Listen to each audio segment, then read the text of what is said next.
Good morning, everyone. It's a great pleasure to have you all here.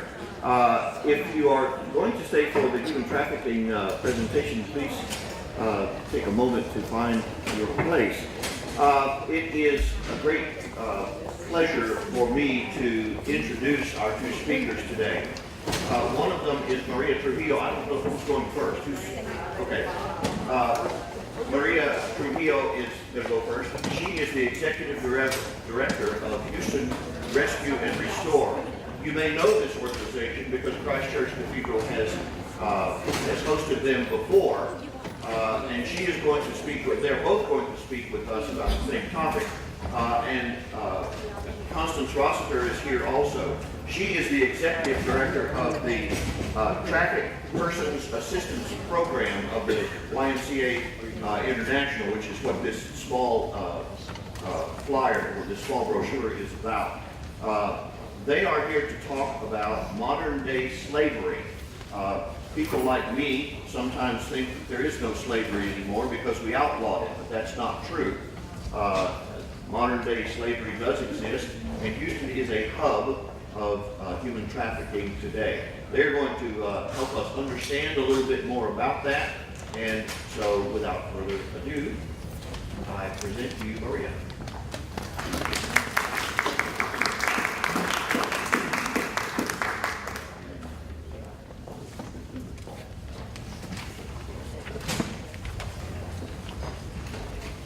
Hello, can you hear me?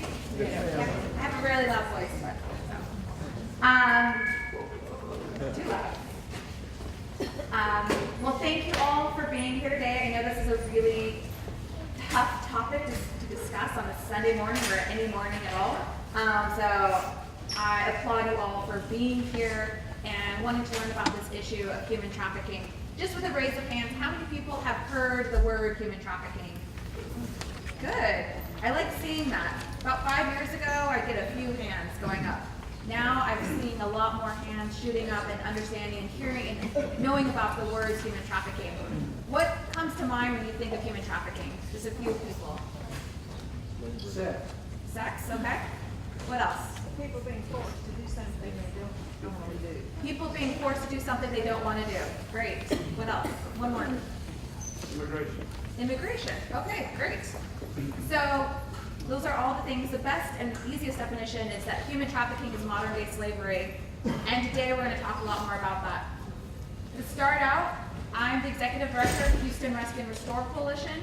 We're an anti-human trafficking organization. Our mission is to educate the community, to train frontline professionals on how to identify situations of trafficking, like law enforcement, healthcare providers, educators, so on and so forth, and also to empower the community to take action.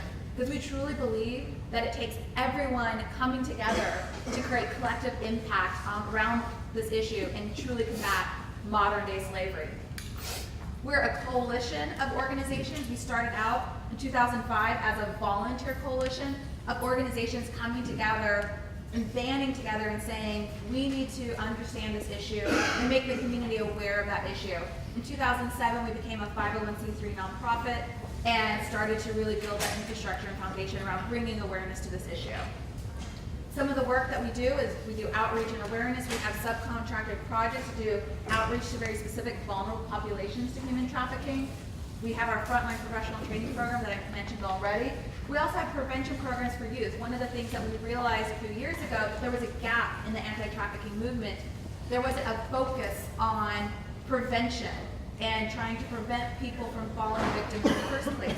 As an educational focused organization, we saw the way that we could address that is by educating our youth about the dangers and crime of human trafficking and protect them from that crime and try to decrease or erase their vulnerabilities, because our children, our youth are very vulnerable to this issue. We also do media campaigns. We're working with Clear Channel this year to do a Texas-wide media campaign on the issue of human trafficking.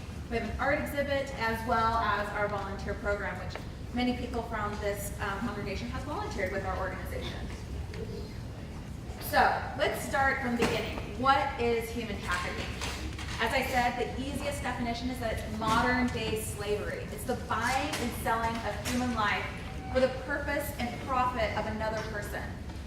People are forced, defrauded, or coerced into this crime. And they could be forced into providing labor services or within the sex industry, as this gentleman mentioned. There is sex trafficking and labor trafficking. It's really a human rights issue that we're talking about. It's the deprivation of someone's basic human rights. Today, everyone woke up this morning and you made the choice to be here today. You got to make that choice. When you're talking about human trafficking, that choice is not yours to make. Someone else is making that choice, forcing you to do something against your will. They're making your everyday choices for you.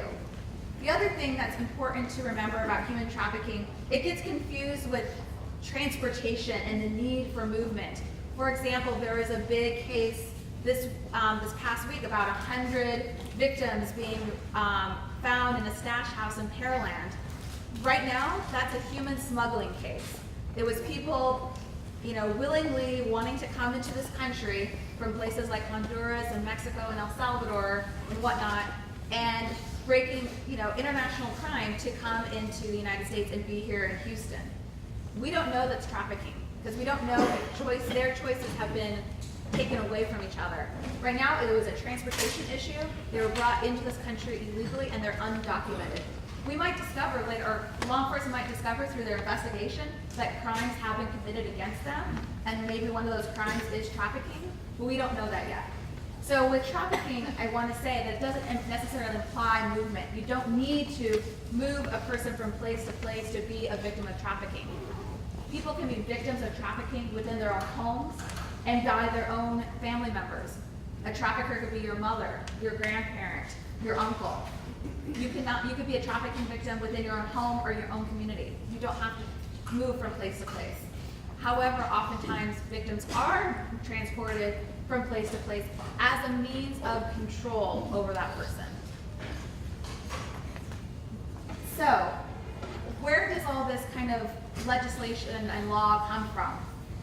Back in 2000, the United States government passed the Trafficking Victims Protection Act. And they saw that there was a need for comprehensive legislation on human trafficking and created human trafficking to be a federal crime. It was a victim-centered law, which is really important, especially when Constance comes up and talks about the services that she provides. But it was focused on the victim and protecting and preventing and helping with the victim. And they have a 4P approach, which is protection, prevention, prosecution, and partnership. This really shows that it's a holistic point of view in terms of it takes all of these things together to have a comprehensive approach on combating human trafficking. This law has been reauthorized in 03, 05, 08, and most recently in 2013. And that's really important because having that reauthorization piece built in is a recognition that in 2000, we didn't know what we didn't know.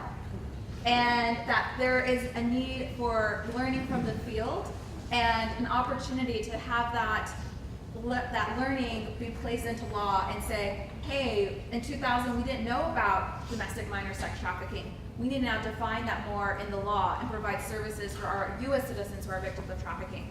So that's actually a really important piece that we get that opportunity really to learn from the field and say, these are the things that we need to make this law stronger and more effective. So the Trafficking Victims Protection Act really establishes two forms of human trafficking, sex and labor trafficking.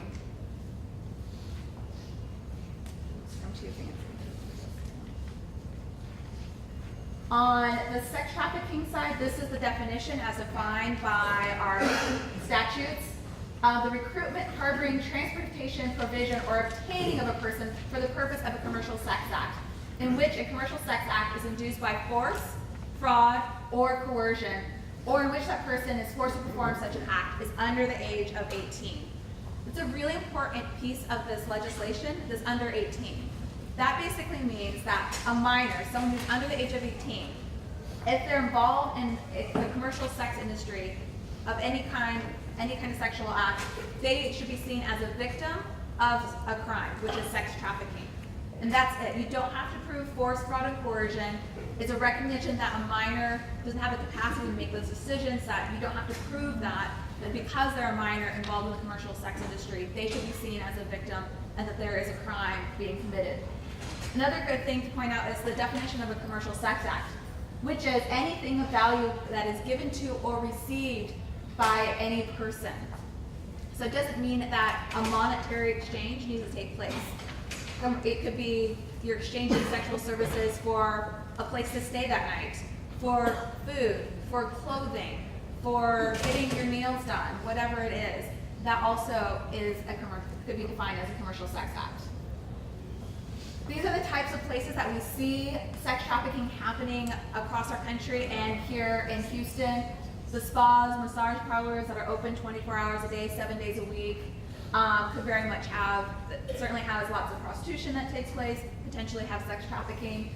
Adult modeling studios, strip clubs are certainly a place where there is a willing audience that is a place to advertise your commodity. Residential brothels. We're seeing a lot more residential brothels as law enforcement is doing more to go after massage parlors, and so they're going more underground. They're operating sex trafficking in apartment complexes and homes, and so it is even more important for the community to be the eyes and ears and report that information. And now, labor trafficking. Labor trafficking has a very similar definition to sex trafficking. It does not have the under 18 clause, as every state has different laws around when a minor can work and at what point. When we talk about where labor trafficking happens, it's really in a lot of different industries. Labor trafficking happens in our restaurant industry, in construction, in landscaping businesses, our agriculture, door-to-door sales crews, peddling rings, domestic servitude. We're talking about our maids and nannies. We've seen many cases of domestic servitude in multi-million-dollar homes in Houston. And that's happening, it could be your next door neighbor. So that's another very hidden form of trafficking that happens here. The elements of human trafficking: force, fraud, and coercion. These are the three main elements that really define human trafficking amongst all those other crimes. You have to have some kind of forced work that takes place, and the victim must be forced, defrauded, or coerced into that situation. Force is what you normally think of: rude beatings, starvation, isolation, those kinds of things. Fraud is that false promise of a better life, a better job, a better future, those kinds of things that lure people into the situation. Fraud could also be the promise of a romantic relationship. So that could be fraud as well. Coercion. Coercion is really the chains of modern day slavery. It's psychological chains. Most victims of human trafficking today are not physically chained into their situation. They are psychologically chained through manipulation, threats of violence against their family members, their loved ones, themselves. It's the manipulation and coercion and lies that they're told on a daily basis that keep them enslaved into their situation, keep them chained to their trafficker, which is really difficult for us to break that psychological chains, and also obviously leads to a lot of trauma and trauma bonding with their trafficker. So what is the scope of trafficking anyway? Is it really that big of a deal? Well, it's happening in every single country and it's illegal everywhere. It's the fastest growing criminal industry in the world, and it's ever changing. It's one of the big things that's important to remember is with human trafficking, unlike drugs and arms and guns, you get to sell the labor of a victim of trafficking over and over and over again. When you sell drugs, you get to sell your dime bag once. When you sell guns, you get to sell your gun once. You make your profit and that's it. But you could sell the person to you, and you can sell the same person to you, and to you, and to you. It's far more profitable. So we see that the criminal enterprise is diversifying their portfolio and looking at how they can make more profit in getting into the commodity of human beings. So the international scope of human trafficking. The International Labor Organization in 2012 issued out a report that estimated the global prevalence of human trafficking is 21 million people involved globally in human trafficking. Forced labor is 16.4 million. Sex trafficking is 4.5 million victims. That's a big kind of blows a misconception out there. Most people would say, if asked, that sex trafficking is the biggest problem and labor trafficking is lower.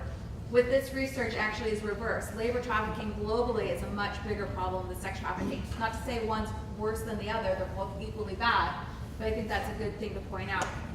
The other thing this report also showed that 55% of victims are women, girls, and women. 45% of victims are boys, men. Again, another misconception out there is that most victims are women, that this is a woman's issue. I would argue it's equal opportunity slavery, and it's a human rights issue, and all people are victims of human trafficking. 25% of victims are children. The number of victims identified globally only reflect 0.2% of the victims in existence. Not even a single percent of victims are actually identified. And again, it goes back to the need for more awareness and understanding with the community at large to identify more victims of human trafficking. Forced labor is a $32 billion industry. These are annual profits that are being made on the backs of human life. So it's a highly profitable business, and more people are understanding that and wanting to get involved. Here in the United States, we have a problem with human trafficking on both international victims being brought into the United States as well as our own citizens being victimized as well. When we look at the foreign side, where foreign victims are being brought into the U.S., the estimates are saying that about 14,500 to 17,500 victims are being brought into the U.S. every year. Last, in FY 2012, it represented 47 different countries. And some of the top origins of country origin I thought was interesting. It's Mexico, Guatemala, Honduras, Indonesia, Philippines, and Thailand. So it really represents that it's not just south of the border, but it's actually victims are coming from all over. It's a large spectrum of people that are being brought into the U.S. for the purpose of trafficking. People are coming in as refugees. They're coming into the country on legal visas, H-2A, H-2B visas, student visas, other work visas, tourist visas. People are also, it's an immigration issue. It's undocumented workers who are vulnerable. Or there's also people marrying U.S. citizens and coming into the country that way, and then upon arrival are forced into maybe a domestic servitude situation. So that's happening as well. As I said, we also have a problem of our own U.S. citizens being victimized, and we see that in both forced labor and sexual services. However, the vast majority of those have been rescued who are U.S. citizens, have been women, young girls out of the commercial sex industry. That's not to say that not all of it, there's both labor and sex, but what we're seeing in terms of people being rescued has been that side. So how could this happen here in the United States? Well, there are several root causes why there is a supply and demand for this issue. On the supply side, why victims become victims and what are those vulnerabilities? It's basic things like poverty, lack of opportunity, homelessness, discrimination, lack of love, attention, and affection, self-esteem, bullying at school. It could be all those types of things that are happening that make someone vulnerable and at risk to the lures of a trafficker. On the demand side, we are unfortunately part of the demand for inexpensive products. And the best and easiest way to make products at the least cost is to use labor trafficking, to not pay your labor force. So it's something to think about in terms of our own consumerism and how that plays a role in the global labor trafficking side of things. There's also a demand for the sex industry. There's a large, vibrant sex industry here in Houston, and it exists because there's a demand for it. So it's something else to think about is how can we decrease the demand for the sex industry in our own city. So trafficking in Texas. One thing I want to say is, to start out, is Texas has been a very strong fighter against human trafficking. They're one of the first states to create state legislation against human trafficking. And ever since 2003, when that first legislation came out, they've been very active on the legislative side to provide stronger and better laws to help provide more tools to investigators and whatnot to be able to fight this crime.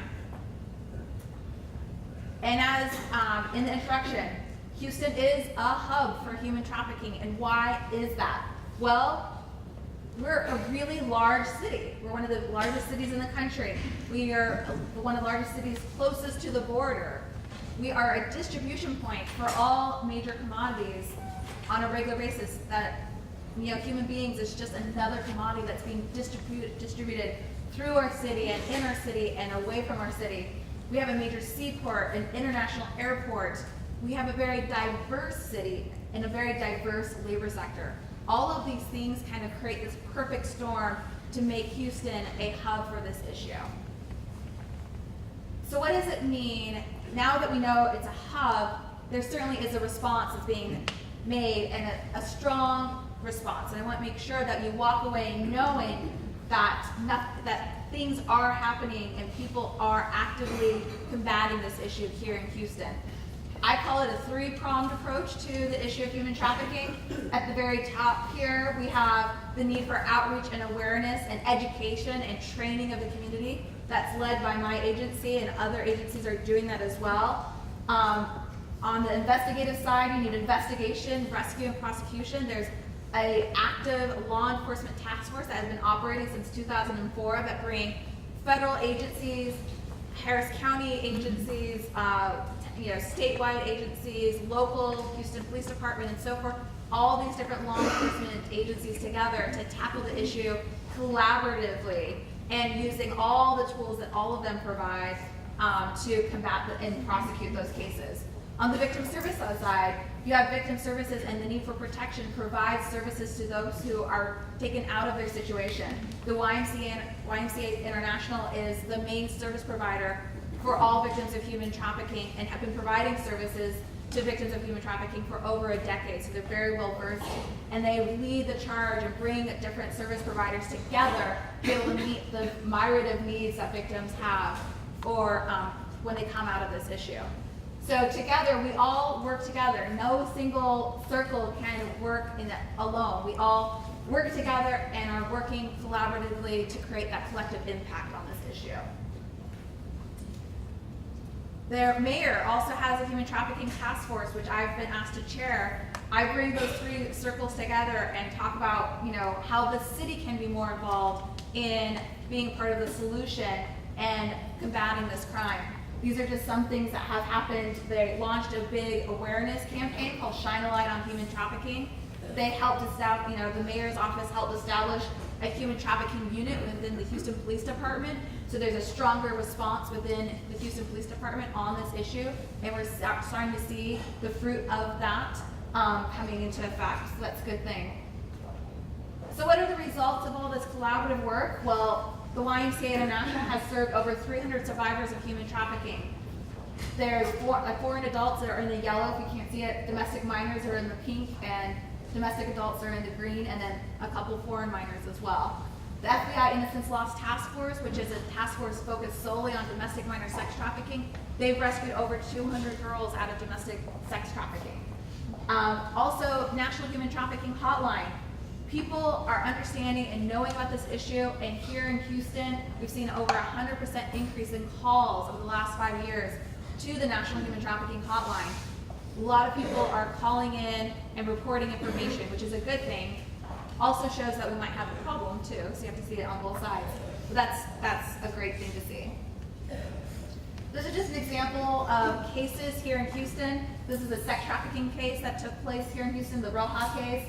It was a cantina situation where we have La Cocinita Bar and El Club Restaurante. There were 14 victims in this case, forced into prostitution, deprived of their earnings, charged rent, charged for the use of condoms. They were controlled by pimps. This was a result of a 3-year investigation that was started after a 911 call. Again, something to remember is that these cases are difficult cases to investigate. They don't wrap up at the end of the hour like Law and Order. They take a lot of time to investigate. So I always try to tell the community that if you call in that bar or restaurant or club or massage parlor to the hotline, it's not going to go away tomorrow. It might already be under investigation. But so these cases do take a while. Something that's also interesting in this case is that the ringleader, the top dog in this case, was a female trafficker. Another kind of misconception. A lot of people, I think, traffickers must be male. Well, female traffickers are in abundance and they are ruthless. Sometimes I've heard even more ruthless than the male traffickers. So I think that's also interesting. Another kind of interesting case is that the ruling in this case was the first time that, like, one of the first times asset forfeiture was used. So the federal government seized all the assets of the traffickers and are using the sale of those assets to give back to the victims of this case. And their needs will be met through those funds. This is an example of a labor trafficking case that happened here in Houston. A door-to-door sales crew. How many people have been approached by a door-to-door sales crew? You know, it's Girl Scout season. They're not trafficking. No, they're good. The Girl Scouts are fine. However, door-to-door sales crews happen on a regular basis. They're selling magazines. They're selling perfume. They're selling DVDs. They're whatever they're selling, and they're usually dropped off in a neighborhood and, you know, during the day, and then they have to meet a quota of selling so many DVDs or magazines or whatever, and if they don't meet their quota by the end of the day, there's going to be major ramifications. Beating, starvation, left out on the corner in the middle of the night, you never know. So this is a case of undocumented Mexican immigrants who were forced to sell pirated DVDs and CDs door to door. So they're undocumented and they're having to sell, you know, illegal goods. So a very difficult case to, like, you know, to come to light. But this case was a perfect example, and it happened in Houston. So door-to-door sales crews are something to be cognizant of. So ways you might encounter a victim. I would say the most common cases might be salesperson, that door-to-door sales crew, maybe at a nail or hair salon, something to think about. Your next door neighbor, someone's maid or nanny. So red flags you want to look for, you know, observe the environment. What's going on in that nail salon? Are there video cameras? Where are the video cameras pointing? Are they pointing and surveying outside and people coming in and out of the space? Or are they observing the workers and watching each single worker? We'll look for elements of force, fraud, or coercion. You can ask questions. You know, is anyone forcing you to do something that you don't want to do? You know, can you leave your job if you wanted to? Everyone here, you know, you are choosing to go to work tomorrow if you have a job. You know, you also could leave and not go to work tomorrow and say, I'm done with working. It might not be the best decision financially, but it is a decision you can make. These people cannot make that decision, and you can ask questions around that. So, what can you do? Number one thing, have your eyes open, see it, report it. There's a National Human Trafficking Resource Center hotline. It's 1-888-3737-888. It's in the information that you were given today. Remember it, put it in your cell phone. You never know when you might need to use that number. They take calls 24 hours a day, 7 days a week. They have Spanish speakers. They have language line access, so if you're interacting with someone who you can't speak to, you can use the resource hotline to be able to engage in that. If you're not really sure what kind of questions to ask, call the hotline and they'll help you walk you through the situation. They're a resource center, not just for credible tips, but they're there for both. Crime Stoppers, also trained on human trafficking. They know how to take those kinds of calls. They have an app now. You can just, you know, download the app and report information that way. It's also a good number to know. You can take action. There's legislation right now on forced labor and bad employment agencies. That's another thing to, you know, call your congressman, ask them what their stance is on human trafficking. What are they doing? But, you know, the Texas legislation next year, talk to them. There's lots of things that you could do around taking action. Tell your friends. The next thing to do. Second thing, remember the number. Number 2, tell a family member, a friend, a colleague about what you learned today. Help spread the word about this issue. Help me do my job even more. You can all help with that ripple effect and expand what you learned today and expand the scope by telling a friend, family, colleague, while you're at the coffee pot tomorrow, talk about human trafficking. You could also take action with your consumerism. You could think about buying fair trade. Fair trade is the only way that you can guarantee that no slavery went into the making of that product. There's lots of different products out there that are made fair trade. You can look for this particular icon or symbol on those products. There's sugar, there's coffee, there's chocolate, there's clothing. I have a purse that's made fair trade that I carry with me today. All those different products. So that's something to think about, is how can you affect labor trafficking through your consumerism and change the way corporate America or international corporations do their business. And that is it for me, and I'm going to turn it over to Constance to talk about more of the face of human trafficking and what services are being provided to our victims and survivors.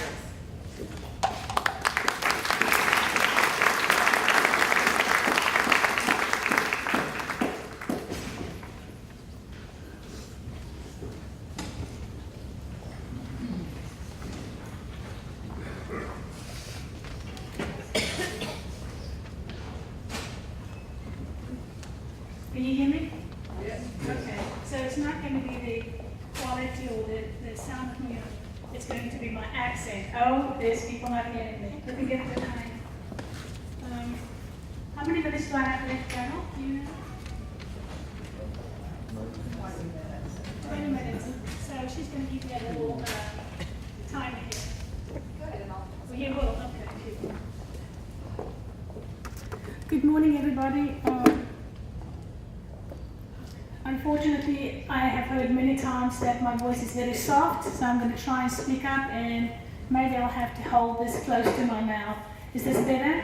Yes. I'm very honored to be here this morning to talk to you a little bit more about what we do at YMCA International Services for victims of human trafficking. Maria has already given you quite a bit of information about what human trafficking is and what types of human trafficking there is, and about the composite, labor trafficking, sex trafficking, and the victims.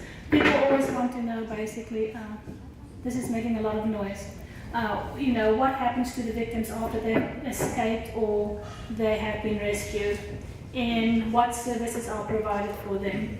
But first, let me tell you how it came to be that YMCA International Services is providing services to victims of human trafficking. Certainly. Okay, this thing is, I'm going to see if I can just adjust this a little bit better.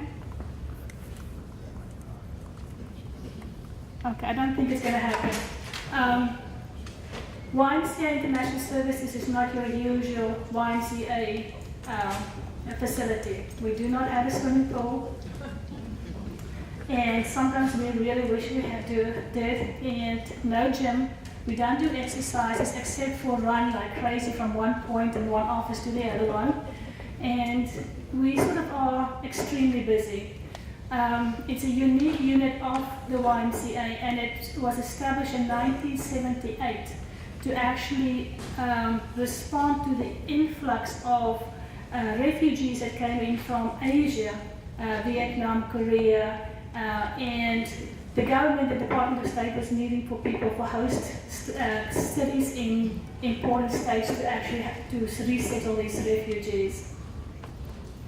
So they sort of like stepped up to the plate and took on this task and established the YMCA International Services. They have resettled over 20,000 refugees in the past 36 years from all over the world. Consequently, the unit, the core strengths that they have over this period of time that they've built is cultural diversity. We speak like 24 different languages there, and are very well versed in different cultures and what happens to refugees and people from other countries. And also the skill sets to be able to help them assimilate into this country. In 2003, the government appropriated some funds to provide services to victims of human trafficking, and YMCA was one of the first, due to their core strengths. They were one of the first agencies to actually become a pilot program to help victims of human trafficking. The first years, we didn't serve many victims.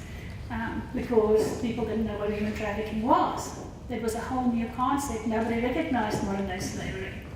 And in 2005, I don't know, you probably all heard about Mondragon case, the big bust where they rescued over 100 victims from the cantinas. Well, that is the case that catapulted the whole Houston society into really becoming aware of human trafficking, modern day slavery, what it is, what the victims are, where they come from, and actually and a big learning curve for everybody, because we encountered victims that had needs that nobody ever thought of. It's like Maria said, it was a learning curve. We found out exactly more what they needed, where they came from, and it was a huge challenge for us. It was very difficult for the whole community, not only for YMCA and all the other social service providers, but as well also for our law enforcement partners. 2010, and so since then we've only served foreign national victims, but in 2010 the government gave us funding to start working with domestic victims as well. And we got the funding in collaboration with the Harris County Sheriff's Office. And we are sort of tied to the hip, we work together because the government does want to prosecute the traffickers. They think that just by helping the victims alone, he's going to help me. Thank you, because I'm getting tired. Please, now you come. And it's making a lot of noise too. Yeah.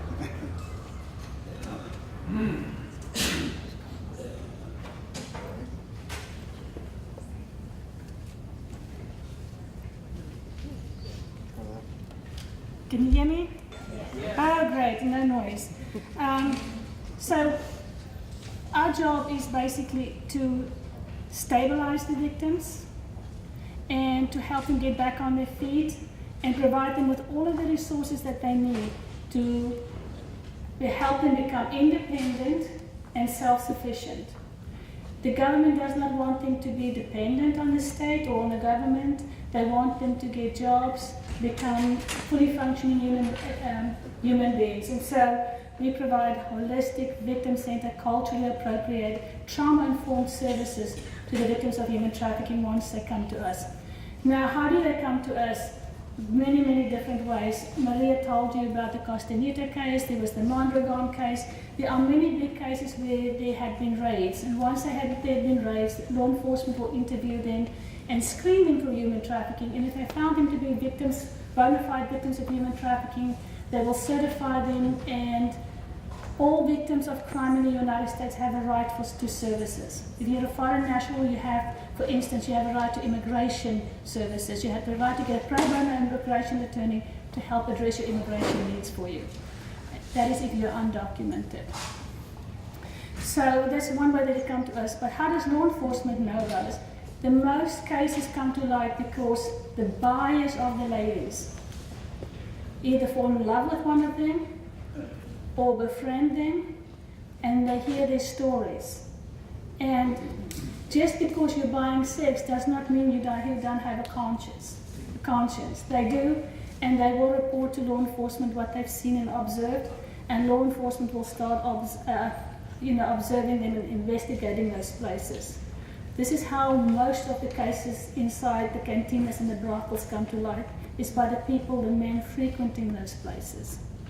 Another way that it happens is they may not fall in love or anything like that, or some of them actually do fall in love and they buy out the girl. And they will take the lady out and set up home with her.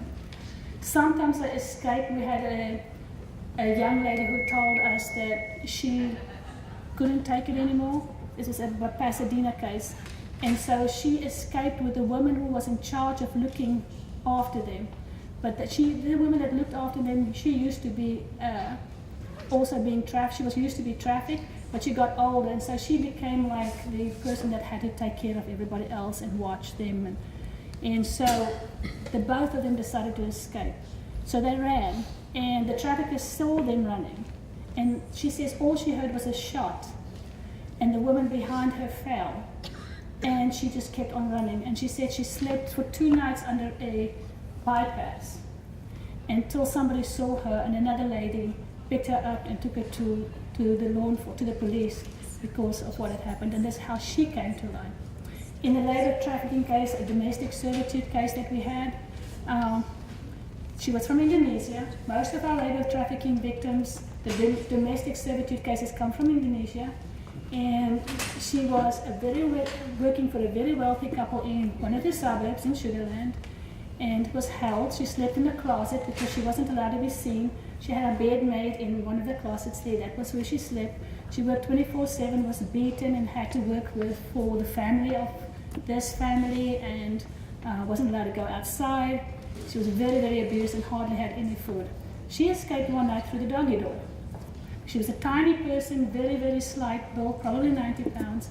That's how she got out. She slept on a park bench, and a good Samaritan, this is Providence, came by, saw her, and he had just been on a business trips to Indonesia, so he understood Javanese.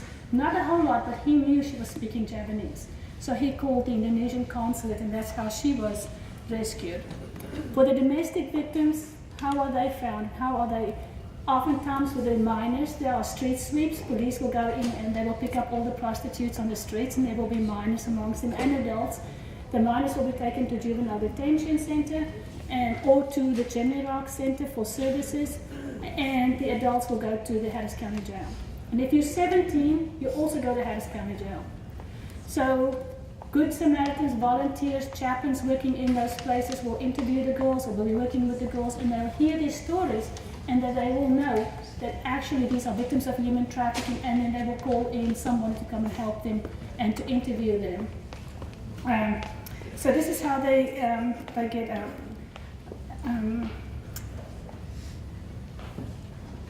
So what do we do once we get them? The first thing we do is, of course, we stabilize them, we calm them down, and we provide them with emergency needs. Safety is extremely important. We do safety planning for them and make sure that they are in secure shelters. We just last week had a lady her case had already been prosecuted. The traffickers had been sentenced. She was part of a circuit ring that went from Oklahoma, Houston, Atlanta, and they would just make the whole circuit like that. So this case was actually prosecuted in Oklahoma, and she did a victim's impact statement not too long ago. And she called last week and said she saw the family of her trafficker at the local Walmart. She's 8 months pregnant.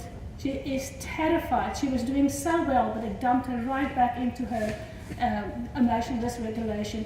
And we had to do everything we can to get her out of the state within 24 hours because she had been threatened terribly and she was terrified.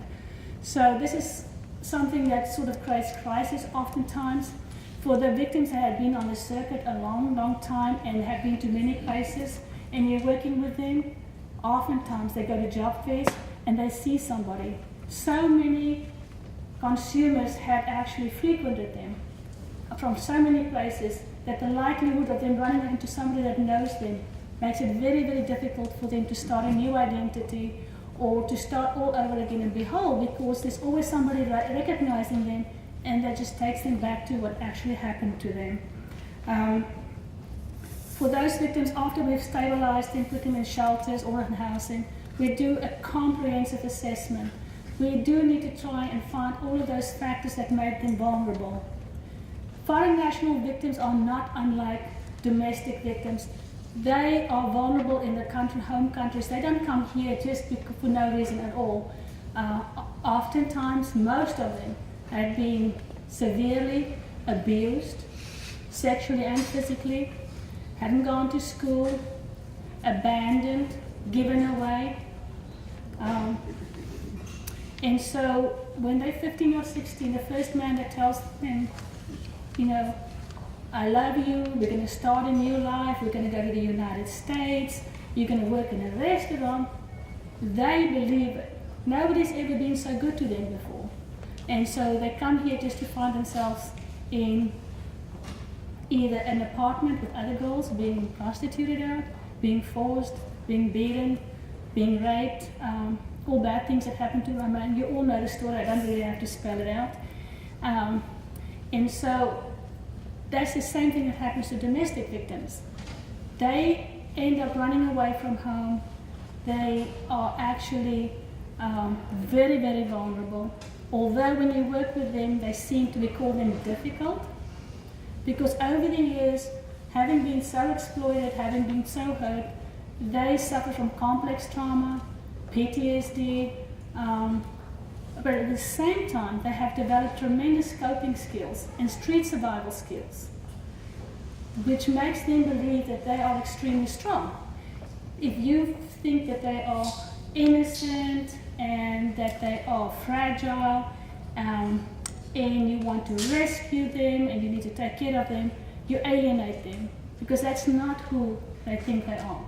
They do not identify as victims, and if you approach them as victims, they get really, really mad, and they have to defy you because they feel very alienated from the system. They cannot afford for 1 minute to believe that they are powerless. The only way that they survive is that they feel like they have control and that they have power. They have power over the people who buy them. They think that they're making money and that they're so smart, not really realizing that they're not keeping the money. It seems to be beyond the point. So working with these populations takes a long, long time. We cannot possibly, if you look at this brochure that I gave you, cannot possibly provide all of those services in-house. So the services that we provide are in collaboration with many, many service agencies in the United States, or in Houston, like mental health services, counseling, medical care. We have a whole protocol with the Harris Health System for them, and we provide employment, education, food. I told you about housing, interpretation, immigration, and relief. Everybody gets if you're a foreign national, you get an immigration attorney to actually help you navigate your immigration status. Victims have a right, if you're a foreign national, to get a T visa, which means that they can actually stay in the country. After they afford the T visa, then they can get a green card. Let me tell you about what the victims look like that we serve. Maria's given you a lot of numbers of people, how many people are labor trafficking and how many people are sex trafficking. So, okay, everybody's leaving. Is it church? So I'm starting to get the cue, probably my time is up. Okay, I apologize. It is 1 minute left. Hey, where are you going? Thank you for coming on. I could talk about this for 2 days, so thank you.